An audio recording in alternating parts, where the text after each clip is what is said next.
উম, খালি বলে আমি রুটি গোল করতে পারি না, একদম ওনার মুখের মতো রুটিটা করবে। ও বৌমা, Oh shit!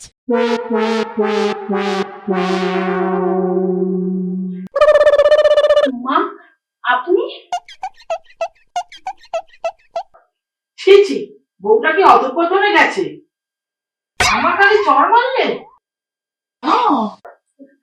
না মানে মা, ওই রুটি গোল স্বপ্ন, মানে কি বলবো সবকিছু ভুলে গেছি। বলছি আর আপনি বলবেন আমাকে রুটি গোল করতে, না হলে এরকম থাপ্পড় খেতেই হবে।